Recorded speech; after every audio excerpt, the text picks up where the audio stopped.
Thank you so much for joining me this morning for a little bit of time to talk about decolonizing our syllabi. So just by way of introduction, I am proud to be the Augusta Baker Endowed Chair at the School of Information Science here at the University of South Carolina. And so my position is named after a legendary Black librarian who was also a master storyteller and really focused her work on building equity, diversity, inclusion, as we now call it. So just wanted to I always like to shout out Augusta Baker when I'm presenting, because she really does steer some of the work that I'm doing, and I'm grateful to Xavery and CTE for allowing me to share some of my work with you today. So before we get started, and particularly because we're talking about decolonization, I want to give a land acknowledgement. So these are the Native and Indigenous peoples of South Carolina on whose land we now exist. So just want to take a moment to do that. So why are we here today?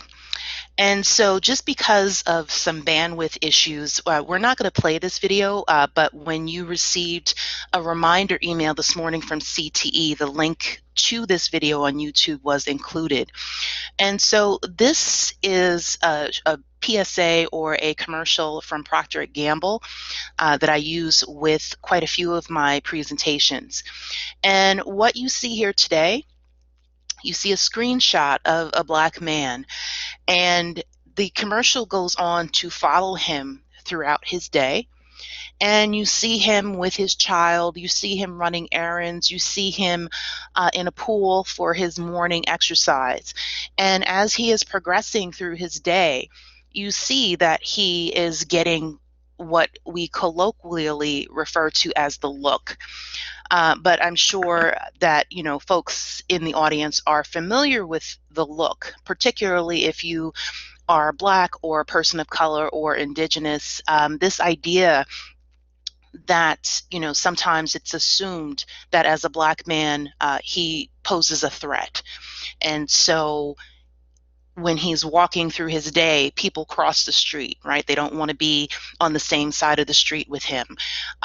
This could also entail, folks clutching their bags or something in this very nonverbal way of relaying their fear and discomfort, right? And so why is it that this gentleman is perceived to be a threat, right? And so this starts getting us into the ideas of stereotypes and other negative connotations that are unfairly placed upon people of color.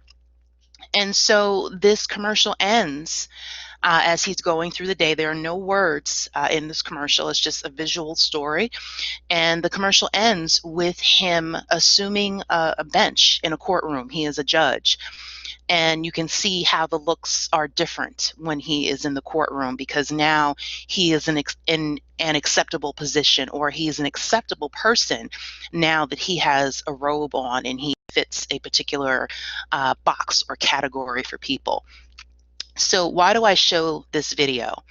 So I show the video to hopefully get people to become aware of the fact that we all have unconscious biases, and our biases are unfairly placed on different people just as we move through our day. Now, sometimes these biases and stereotypes we are cognizant of them, but a lot of times we are not cognizant of them. And so when we're teaching in our classrooms, and I work with a lot of librarians, so I say, when you're in your library, what type of environment are you creating? Are you creating an environment in your classroom such that when a Black person or a person of color, by POC, we're saying Black, Indigenous, people of color, I'll just type that into the box for you. Are we creating an environment where by POC feel welcome? Or are they going to get the look? Are they going to get the look from you? Are they going to get the look from someone you're working with? So we want to be really cognizant of creating a learning environment that is welcoming, that won't be exclusionary, and that won't embarrass people or make them feel unwelcome or that they should not be uh, in your space. All right, so this work for me talking about decolonizing the syllabus really got a boost in 2018 when Dr. Yvette de Chavez wrote an editorial in the Los Angeles Times, and it's entitled, "It's Time to Decolonize That Syllabus." And in her article, she quotes in part, and she says, "The fact is, if academia continues to uphold white men as the pinnacle of literature, they're also continuing to uphold white supremacy. And when you teach mostly white men, you perpetuate that falsehood that only their voices matter, that only their voices shape America. So far, this kind of thinking has led us to the current mess we're in. I envision a future where we can list the names of Indigenous and people of color as writers just as fast as, if not faster, than white men. Sure, Emerson had some great things to say, but have you read the work of Leslie Soko or Leanne Howe? They didn't just blow my mind, they changed my life."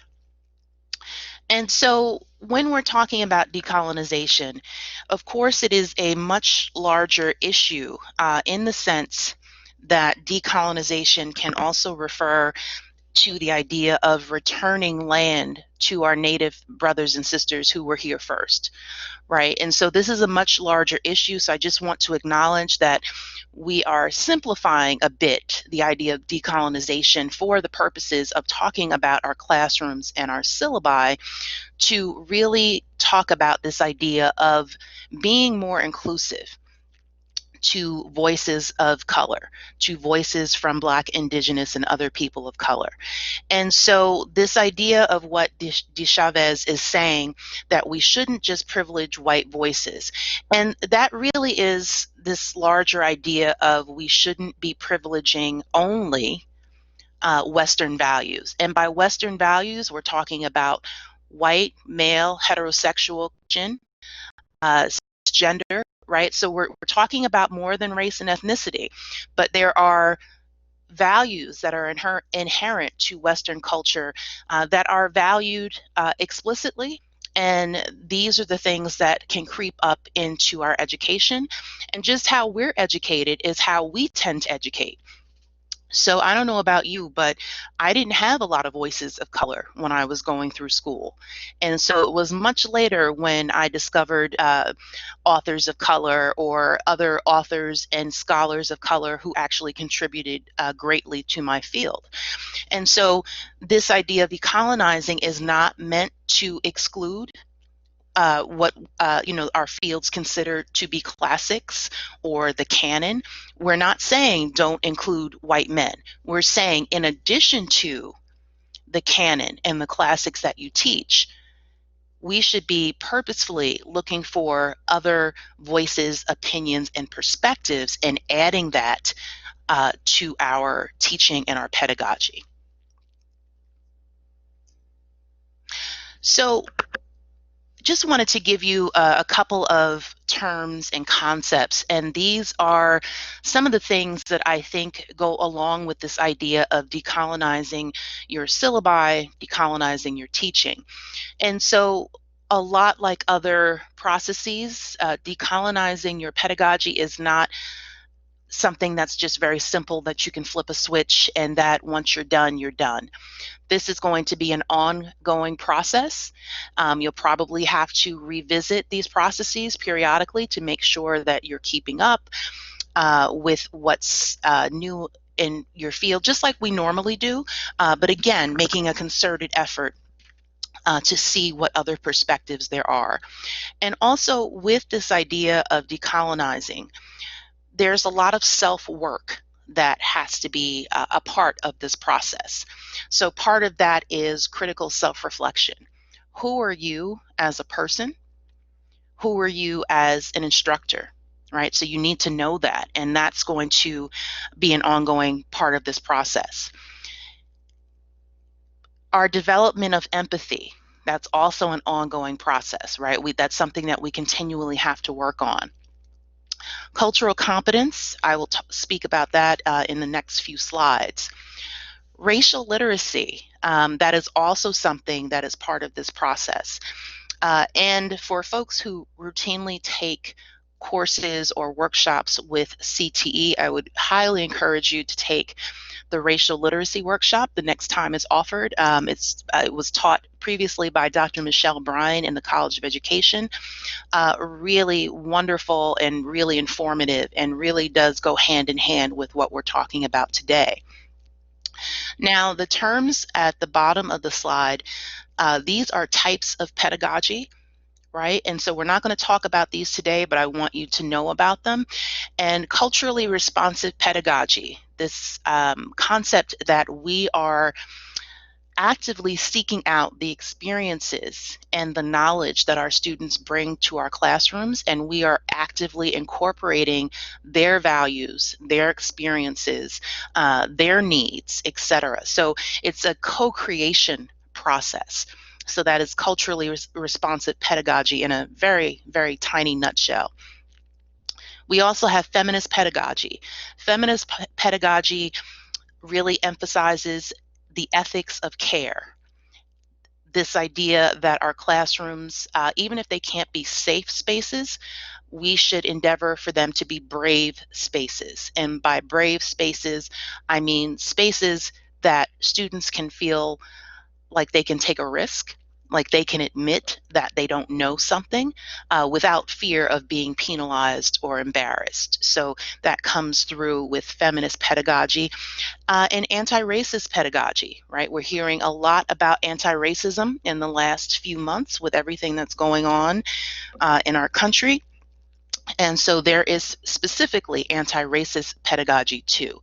So all of these, plus other things, this is not a comprehensive list, work towards this larger process of decolonizing our pedagogy and also decolonizing our syllabi in classrooms. So as promised, I want to talk a little bit about cultural competence. And so cultural competence, again, an ongoing process.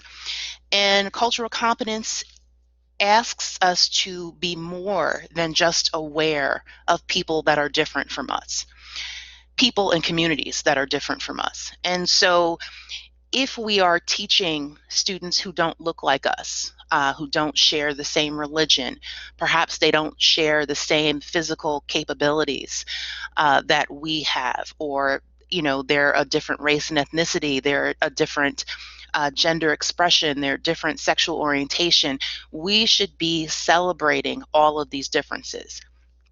And so talking about cultural competence, it is a concept that emerged out of the applied health sciences and is really geared towards folks who work in service professions, so librarians, social workers, but also folks who work in applied health sciences, counselors, doctors, nurses, etc., who deal with people who are different, right? And so we are trying to denormalize, if you will, this kind of reaction that sometimes you might have to someone who's different than you.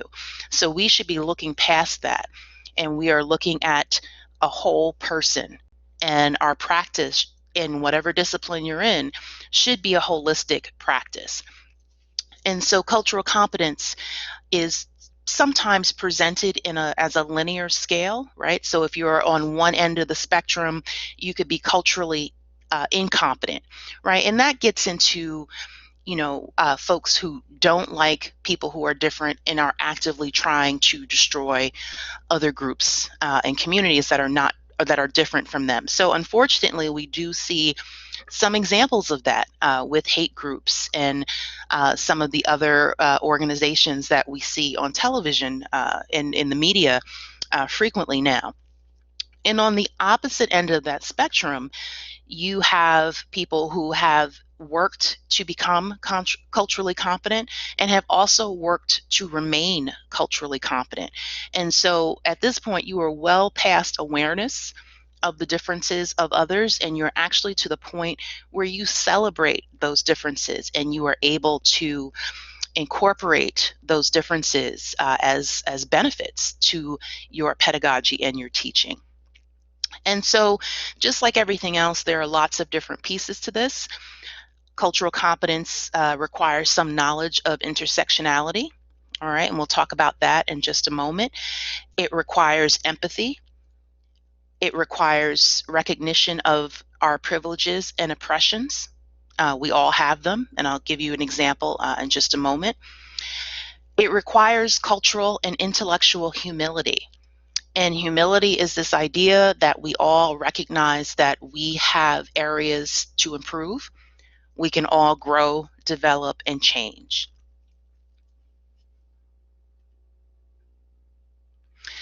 All right, so we'll talk a little bit about this idea of intersectionality. And so what I have on the screen here is an exercise that is on the handout that was emailed to you earlier. And this exercise is called Circles of My Multicultural Self. And so I'm giving you a simplified version of this. So if we think about how complex and intersectional our students are, I have on the screen here 6 categories or 6 identities. And by no means is this a comprehensive list.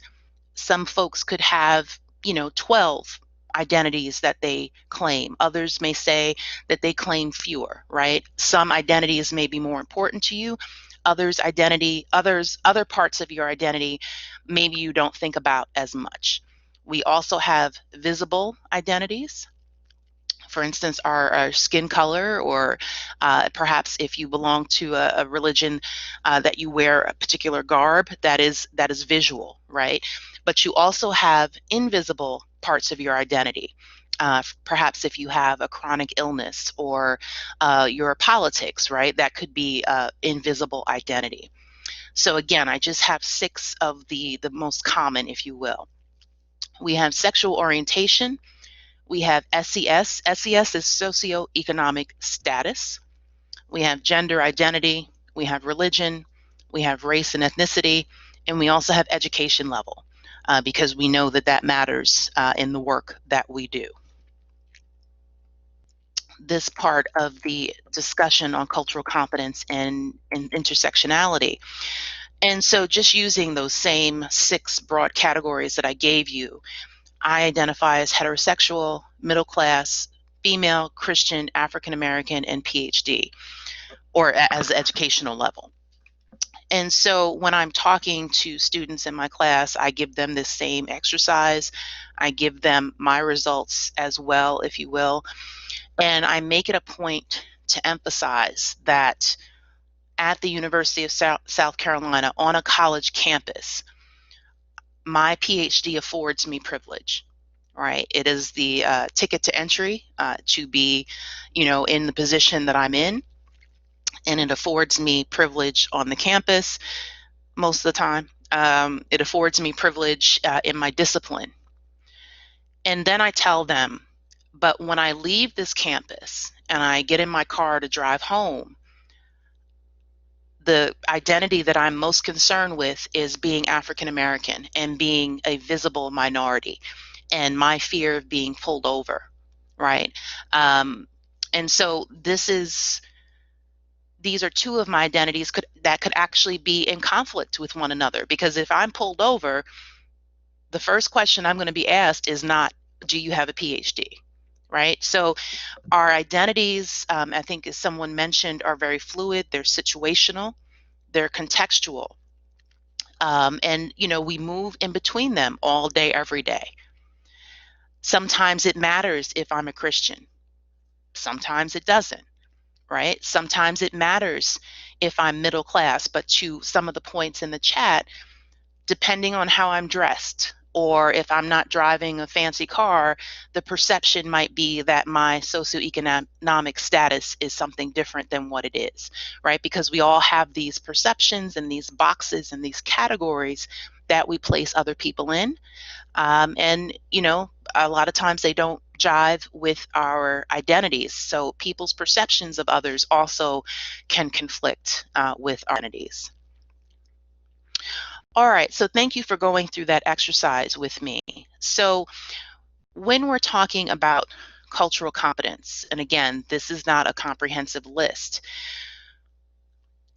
culturally competent instructors will hopefully value diversity and get to the point where they celebrate and incorporate diversity. They will have mechanisms in place to assess their level of cultural competence. And if you find that you are not as competent as you once were, you realize and understand that you have to work to get back to the level you were. Hopefully, you will have leaders who are conscious of the dynamics inherent when cultures interact. Sometimes that's not the case, right? I tell my students all the time, you can be as culturally competent as you can be and still work for an organization that is not culturally competent. Culturally competent instructors will hopefully be committed to continuous acquisition of cultural knowledge and develop ways to adapt to and embrace diversity and promote equity and inclusion. All right, so this is all, these are tall orders, which is part of the reason that they are ongoing processes, right? You don't get to be culturally competent and be able to check a box and say, good, I'm done. I never have to do anything again. So let's start talking a little bit about some of the practical dimensions now that we've kind of like laid that theoretical framework, if you will. So when we're talking about cultural competence, we're talking about getting to this point of being equitable and inclusive. We can enact this work on multiple levels. We can be working on a micro level. So the micro level is internal, and that's what we just did with that exercise. So what is the work that you're doing to critically self-reflect and increase your own cultural competence, cultural humility, the type of pedagogy that you would engage with, right? That's all internal work. Meso level is the middle, right? And this is the work that we hope that we can do within our departments, within our schools, within our colleges, within the university at large, or perhaps you're doing work with the local community, right? How are you working with others to increase equity and inclusion? And then we can work at the macro level, right? So are we volunteering with a larger organization, or are we traveling around giving talks and things of that nature at the national or perhaps even global level, right? That macro level is us interacting with society at large. And again, we can be moving from micro to meso to macro, back to micro, back to meso, again throughout the day. So again, these are situational and contextual in terms of what level you're working at what time, how it relates to other people and the work that you're doing. So just examples of these. At the micro level, you might be doing some work to really acknowledge power and privilege. Some of the things that we did in the circles exercise. What parts of your identity give you power? What parts of your identity give you privilege? What parts of your identity give you neither? Right? So that's part of that internal work. The meso level is critically reflecting with your students, creating content, whether it's, you're getting suggestions for your lecture. If you're asking your students, what do you want to cover next? What ideas, have we not covered, right? Getting that feedback, getting that interaction, that's on the meso level, okay? And then macro level, again, working within your community to address some of these power and privilege issues, working, outside of your job, let's put it that way. All right, so finally, just a quick reflection from Audre Lorde, who says that it is not our differences that divide us, it is our inability to recognize, accept, and celebrate those differences. Now, just before I leave this, I do like to just reflect on I gave this quote to a group once, and someone actually pushed back on this quote and said, and it makes me think of one of the comments in the chat box where someone said that their identities are perceived as deviant by others, and the problems and the hostility and really the violence of that. And someone said to me, I don't want to celebrate those people, right? And I'll leave it to your imagination about those people. And said, I don't want to celebrate that. So at the very least, and this is what I said to the person, you do have to respect them, right? You have to respect them just as you would expect them to respect you, right? So depending on the work that we're doing and where we're doing it, we might have some significant work to do with people. All right, I'm going to start moving a little bit more quickly now and tell you about some of the work that I've done in my own pedagogy.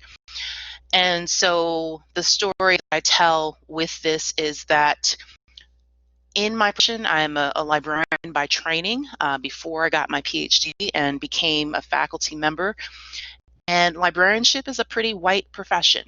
So depending on the numbers, we could be between 82 and 85% of the profession of librarianship is comprised of white women. And it's always been that way. And so to that end, when I'm teaching at the graduate level, I still encounter students who have never had a person of color in the front of the classroom. And so when I teach, it is possible, it is common, that I'm the only visible minority in the room. And so in one of these classes, I had a guest speaker come in, an African American female librarian who was working at a community college. And the community college, her population was mainly adult students, mainly people of color. And these folks were coming in after work to do these library instruction sessions. And if you've ever been in a library instruction sessions, while they are really, really useful, they can also be a little dry. And I say that as someone who's done hundreds of these sessions. So this guest speaker said that she was using hip hop as her examples. And this was really an attempt to kind of get the students to laugh and to build a rapport and to, more importantly, use examples that were relevant and made sense to them. And so after she gave this guest lecture about this culturally responsive pedagogy that she was using in her classrooms, she asked for, were there any questions? And crickets. And we asked again, are there any questions? And a woman in the class who was a self-espoused feminist pedagogue and, was a feminist and was, deeply engaged with her community, she said to the guest speaker, she said, I don't think any of this is professional. And I stopped the class because I wanted to know what she meant by that. Now, I was taking a risk. She was taking a risk. But we had scaffolded that class enough that we were both willing to take that risk. And I needed to know what she meant by that. So she was uncomfortable, but it really did come down to she allowing her preconceived notions and her stereotypes about what hip hop was, and whether it was part of communities, minority communities that were unsavory, or whatever it is she's seen on television and in the media, and letting her stereotypes come into play. And it also goes back to what I mentioned at the top of our workshop about this idea of incorporating diverse voices, other voices that are not part of the canon, that are not considered classics. And she thought anything outside of the classics in the canon was not professional, right? So this really is what decolonizing pedagogy and decolonizing syllabi is all about. And the guest speaker said to the student, she said, it's never unprofessional to cater to your students and their needs and their experiences, because they are the experts in what they need, not us. So with this particular situation, I really did have to scale back a little bit in my own mind in terms of my pedagogy and think about how I was going to get students from theory to action, right? Because in class, we had already covered cultural competence. We had done the exercise that we just did a couple slides back. So they knew all of these concepts and things on paper, but how was I going to get them to action, right? To actually live cultural competence instead of just reading about it. And so, I tell a lot of stories in class. I ask my students to tell a lot of stories in class. We, collaboratively engage in critical self-reflection. We talk about stereotype threat. We talk about all of these different pedagogies. We talk about all of these different identities. So I would like to think that makes a difference in how I'm approaching my students. All right. And so just to kind of emphasize the point that this becomes important, this work, this critical self-reflection, because our students are dealing with a lot. We're dealing with a lot. And we have to sometimes, again, step back and deal with people holistically and deal with that as human beings in our classrooms on top of the content that we're supposed to be relaying to them. Transformative information services. This is from a scholar in librarianship, but I do think that this is applicable to what we do in our classrooms. And Dr. Clara Chu says that information, essentially information is power, and that information can transform our students' realities and push them towards action for themselves and for their communities, right? And so in order to do that, we need to have a holistic view, we need to have those diverse perspectives, etc. So a couple of things. If you're, traveling academic Twitter, I'm sure you've seen some of these things before. In a recent conversation about decolonization, someone said, if you're going to decolonize the university, you have to address the structures and the policies and the practices that minoritize those who are locked out of those spaces and those who are trapped within them. Right? So again, this idea that you can be culturally competent and work for an organization that is not culturally competent, right? So similar with how you are decolonizing your syllabi and your pedagogy, you might have pushback from your department or your school or your supervisors, etc. And you could do, wonderful things in your classroom, but are we then in a position to change policy, right? Sometimes we are, sometimes we aren't, but we are concentrating on our classrooms, but just to make sure that we don't ignore the fact that a lot of this inequity is systemic, and we need to be working for policy change in addition to the change that we can do on our local levels. All right, so down to business. This link is on the handout that was sent to you. So we can diversify our syllabi and our lectures in implicit and explicit ways. So implicitly, you can communicate the author's backgrounds without ever actually discussing them, right? So I had a dean once who said to me, well, I teach math and whatever it was he was teaching. And he said, I can't talk about diversity in my class. And so I said to him, are there no women or no people of color who have written about the mathematical and scientific and data concepts that you're teaching?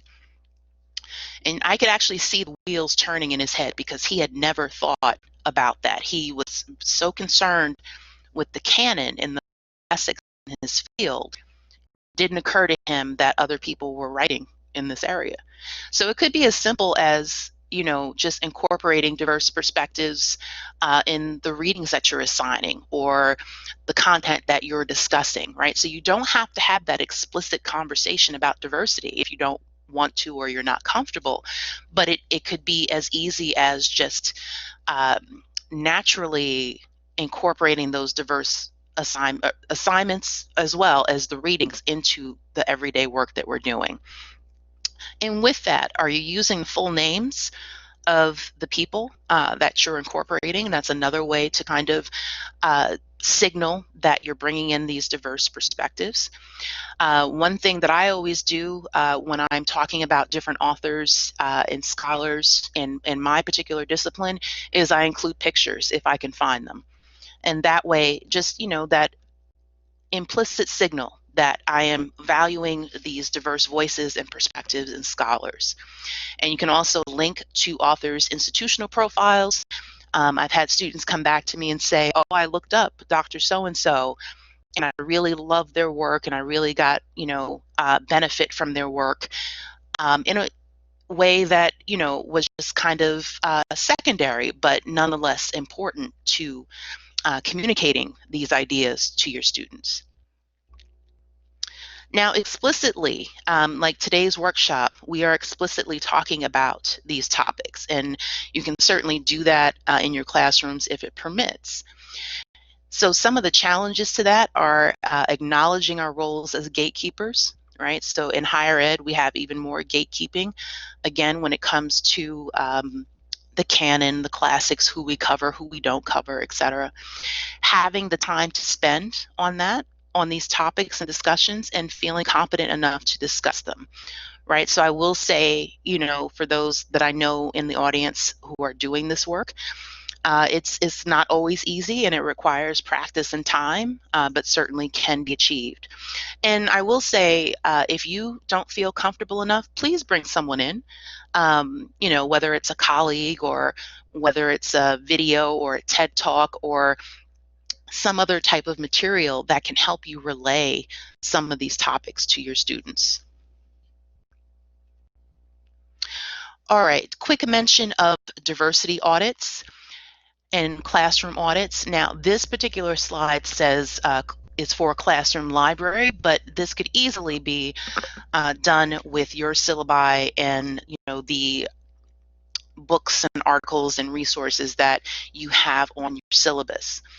Now, on the handout that CTE mailed to you earlier today, at the very bottom of the second page, there are links that were developed, I believe, by the philosophy department at USC Sumter, and it's actually you a template for how you can audit your class and your syllabi. So I would encourage people to take a look at those. I will say that that list, the template, gets pretty granular.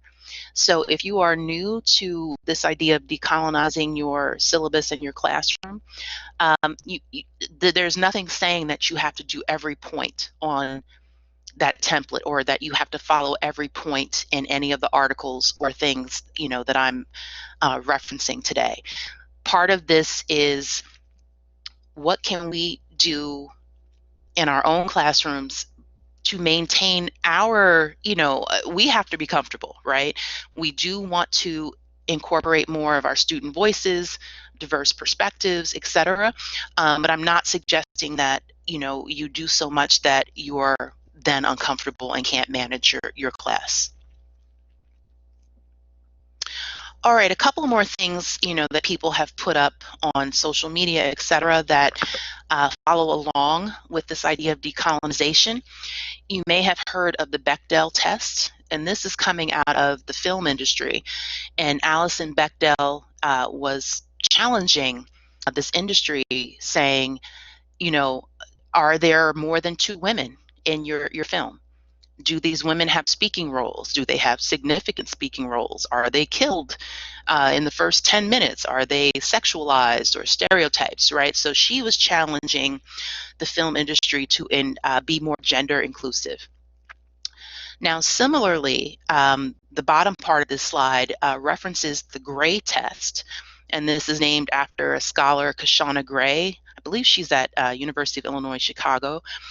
And they were saying, in your academic articles, this is speaking specifically to scholars, do you have at least 2 people of color that are cited substantively in your work, right? So challenging folks to do more than just, the very superficial citing. Are you actually incorporating the ideas of diverse scholars in your work?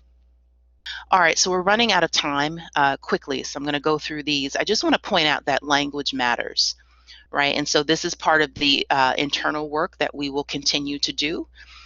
So for example, instead of using the word crazy, right, because that has negative connotations and stereotypes for mental illness, mental abilities, maybe just say, oh, that was outrageous, right? So thinking about how our language can be exclusionary, so we want to be careful about. And so this was a really I thought silly example, but the president of Purdue University, he said that he was hiring a black man, and I don't remember what department it was, and he said that he was hiring one of the rarest creatures in America. And rightfully so, he got pushback on that, because then that brings up other conversations about why are black professors so rare in higher ed, and why are you fetishizing and tokenizing black faculty in that way? So language. This is a pop culture example. Gabrielle Union is an actress who was fired from one of the reality shows, and when she was fired, she was immediately labeled difficult, right? And so that gets into, again, to the stereotypes and tropes. Black women are angry, they're difficult, and this could be for, other groups of people as well. But, this code, the signaling, and this kind of dog whistling that happens with language that really can disrupt an environment and really wind up excluding and targeting certain people. All right, so your homework, if you will. I would like you to think about what voices are missing from your syllabi and your lectures and your content. Do your lectures present a single story, or do they present diverse perspectives and diverse information needs of your students? Are your syllabi and pedagogy culturally responsive? And if not, how might you change that? And then think a little bit broader. Do the instructors in your department present a single story or narrative, or do they present diverse perspectives, right? Because then, we could have a whole other workshop about diverse hiring practices and also the retention of diverse faculty and staff at the university level. All right, so the last word, just to acknowledge, our current, I should say, state of affairs with racial justice and racial injustice and how we are responding. There's been a lot of talk about anti-racism, and we might have to talk about this in our classrooms, right? So just want to point out 2 books that I would really recommend to you on this topic that I think pertain not only to the critical self-reflection that we need to do, but also the work that we do in our classrooms. The first one is We Want to Do More Than Survive by Dr. Bettina Love. And she actually has a whole anti-racist teaching network that you can find on Twitter, on Facebook. They have a website, and they just had a free conference in August, early August, I believe, that just had a lot of folks talking about their anti-racist pedagogy. So she is well worth checking out. The second is Cast by Isabel Wilkerson. And I really think this could be a game changer in terms of how we think about systemic racism, inequity, and how it's kind of baked into the infrastructure of our society. I mentioned Dr. Michelle Bryan's workshop on racial literacy, catch it if you can. And I'm also just putting a link in the chat box to a site that I created with a variety of different anti-racism resources, some of which I think could be valuable and useful in our classrooms.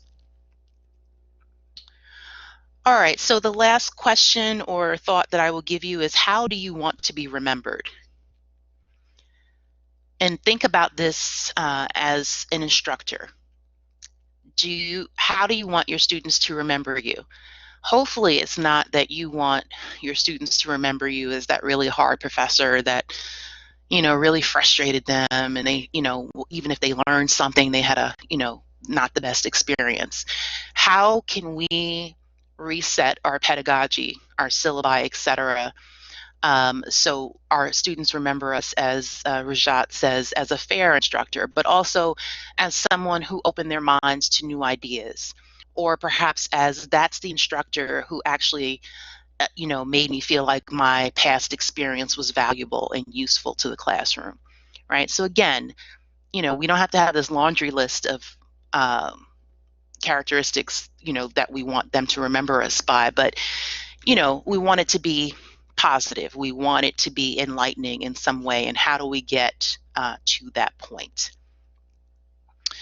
All right, so finally, empowerment comes from ideas, right? So hopefully we will be able to incorporate a variety of diverse and different ideas in our pedagogy and in our syllabi. And then finally, ask yourself, are you helping or are you hurting? Right? And I think that applies to our classrooms, but also in life in general. But, are you helping your students be better people, right? We all hope that we are doing that.